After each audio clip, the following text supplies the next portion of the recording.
Torniamo a parlare di questo caos dei trasporti urbani che c'è a Chioggia e dei quali abbiamo dato già un accenno al servizio precedente. Sembra che ci siano delle importanti incongruenze sui dati che ha riportato ACTV, in cui giustifica una riduzione delle corse secondo la dirigenza di ACTV, certificata da un'importante società di revisione dei bilanci.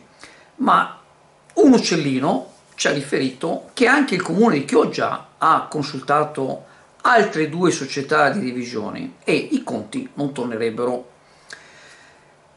Adesso la cosa non è molto chiara, c'è il sospetto che qualcuno sta approfittando della situazione di crisi che dura da più di 100 giorni, con la quale il sindaco Ormelao sembra deciso a continuare in questa situazione di poca chiarezza. Sappiamo che ci sono delle trattative in corso con alcuni esponenti di minoranze, ma staremo a vedere nei prossimi giorni. Ma qualcuno sembra che si stia approfittando di questa cosa.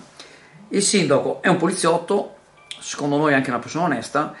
Se ci sono delle irregolarità dovrebbe portare queste irregolarità, fare una bella conferenza stampa, chiamare i giornali, televisione eccetera eccetera e denunciare se ci sono queste irregolarità. Vogliamo ricordare che tutto questo ha comportato delle serie conseguenze ai ragazzi che vanno a scuola, sono saltate tantissime corse e le persone devono prendere la corriera, veramente è stato un disastro e questa cosa non è ancora stata archiviata perché al momento è sospesa. Ci sono altre cose di cui parleremo in seguito, ma stiamo tutti quanti diciamo con gli occhi e le orecchie ben aperte, perché qualcosa di importante potrebbe saltare fuori. Non è la prima volta che Chioggia va a finire sulla stampa nazionale e non mi sto riferendo alle uscite poco intelligenti dell'ex vescovo di Chioggia. Un'altra chicchina: il parcheggio di Borgo San Giovanni è del comune di Chioggia e ha intrapreso le operazioni di sfratto da ben 2 anni ad ACTV. ACTV per il momento non le sta spostando, dovrebbero pagare 18.600 euro al mese che non paga, non sappiamo i motivi, non li sta pagando. E tra le altre cose però ha subaffittato e non può farlo perché nel contratto c'è scritto espressamente che non può fare il subaffitto. L'ha subaffittato ad Arriva Veneto alla cifra di 40.000 euro, una cosa del genere. Ecco. Senza contare che ci sono delle altre situazioni all'interno del carpeggio da bonificare, ne andremo più in maniera approfondita le prossime volte, quindi c'è tutta una serie di cose che qualcuno dei vertici di ACTV sembra che stia facendo di tutto per mettere in difficoltà la città di Chioggia.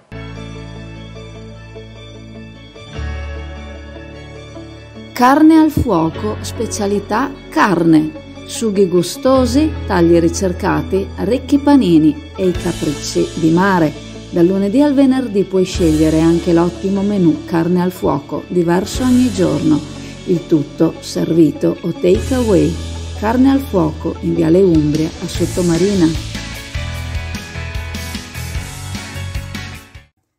Alla mezza maratona di Parigi erano presenti i cavalli marini di Chioggia con una delegazione di 6 atleti: Ivone Bertaggia, Valeria Bullo, Tiziano Bissacco, Stefano Ballarin, Vladimiro Costa e Mario Lando Vivaldi.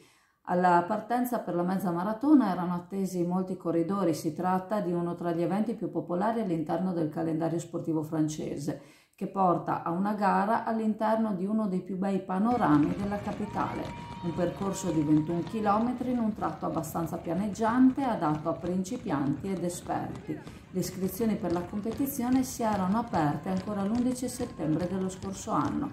La gara vedrà la partecipazione di atleti francesi, kenioti, etiopi ed esteri. Tra gli italiani figurano quindi Chioggiotti dei Cavalli Marini, che supponiamo non siano stati gli unici concittadini a partecipare alla competizione. Aragoste, astici, granseole, granchi porri e tanto altro trovi alla CAM, per il gran gourmet, per il ristorante e per la cucina casalinga. La pescheria CAM propone pescato fresco tutti i giorni e specialità che altrove non trovi. Ottimi prodotti, ottimo servizio e la comodità del parcheggio a un passo. CAM da oltre 50 anni all'Isola Saloni a Chioggia.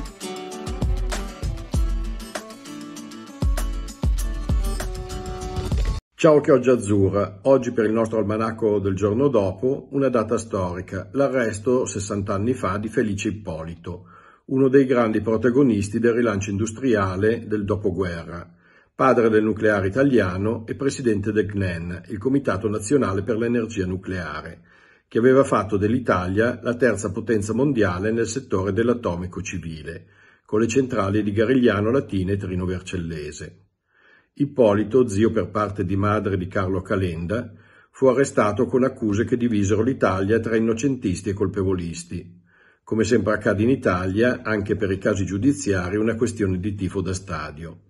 Ma probabilmente accuse che non giustificavano l'arresto e la condanna a 11 anni di reclusione, ma soprattutto non giustificavano il buttare a mare tutto il lavoro fatto per rendere l'Italia autonoma dai combustibili fossili inquinanti. Come cambia il comune senso delle cose negli anni. Qualcuno disse che Saragat, che per primo iniziò il linciaggio con una serie di articoli che attaccavano la gestione del Comitato Nazionale, e poi Giovanni Leone, che avviò un'indagine ministeriale, facevano parte, forse senza nemmeno saperlo, di quel regolamento di conti internazionali che avevano portato all'esplosione dell'aereo di Enrico Mattei e all'incidente mortale, in circostanze poco chiare, di Mario Ciù, la mente scientifica dell'Olivetti. Il giornalista Arpaia ne fa una ricostruzione avvincente nel suo libro Il fantasma dei fatti, episodi che avevano ispirato anche Petrolio, forse uno dei più profetici romanzi di Pasolini, qualcuno dice il movente del suo assassinio. Le tre centrali sperimentavano tecnologie allora esistenti, ma diverse. Quella di Latina era del tipo sovietico moderato a grafite, quella di Trino era del tipo ad acqua pressurizzata. La potenza era modesta, circa 200-250 megawatt. Per avere un paragone, quella di Zaporizhzhia è di 6.000 megawatt. In linea però con quella filosofia dei reattori modulari di piccola dimensione, sui quali si punta oggi per la decarbonizzazione della produzione energetica. Ippolito fu poi graziato dopo 2 anni dal presidente Saragat e compì, lui fondatore del Partito Radicale nel 1955, un percorso politico articolato, parallelo a quello scientifico divulgativo. Fondò e diresse la versione italiana della rivista Scientific American, la Bibbia per tutti noi nerd della tecnologia. Oggi, a 60 anni da quella svolta storica, per l'Italia gli annunci di una nuova alba energetica si accavallano. Si parla della prima centrale a fusione nel Regno Unito nel 2040 e parallelamente della prima in Europa, dove Enea e la società tedesca Gauss dovrebbero essere capofila.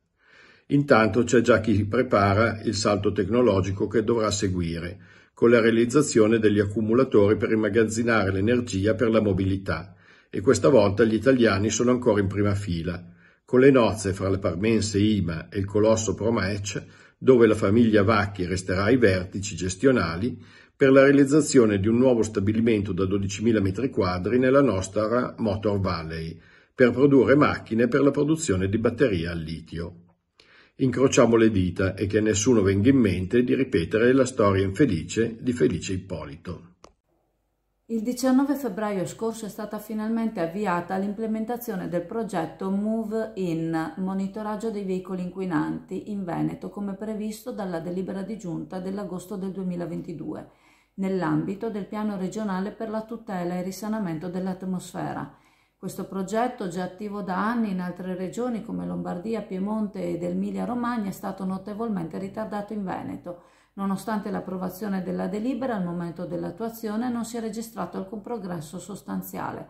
Pochi enti locali hanno aderito al progetto e non è stata fornita alcuna informazione ai cittadini. Questi sembrano considerare ormai scontata la libertà di circolazione senza alcun controllo, nonostante le ordinanze che limitano la circolazione dei veicoli più datati durante i giorni invernali. Questo atteggiamento trasmette un messaggio negativo ai cittadini e ostacola il processo di transizione verso un sistema energetico più sostenibile.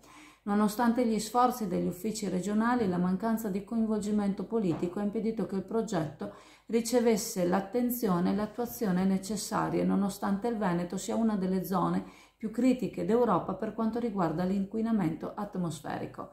Arturo Lorenzoni, portavoce dell'opposizione a Palazzo Ferrofini, critica quindi la limitazione alla circolazione dei veicoli inquinanti durante l'inverno, sottolineando i disagi provocati soprattutto alle persone meno abbienti che non possono permettersi di sostituire frequentemente il proprio veicolo per rispettare le normative regionali. Invita l'amministrazione regionale a implementare il progetto Move In, che promuove un uso virtuoso dei veicoli premiando comportamenti che riducono le emissioni inquinanti e il consumo di carburante. Lorenzoni ha presentato un'interrogazione al presidente Luca Zaia e all'assessore Giampaolo Bottacin, chiedendo chiarezza sui tempi di attuazione del progetto Move In e invitando a non ripetere gli errori del passato, lasciando che un'altra stagione invernale passi con limitazioni obsolete che non portano ai risultati attesi.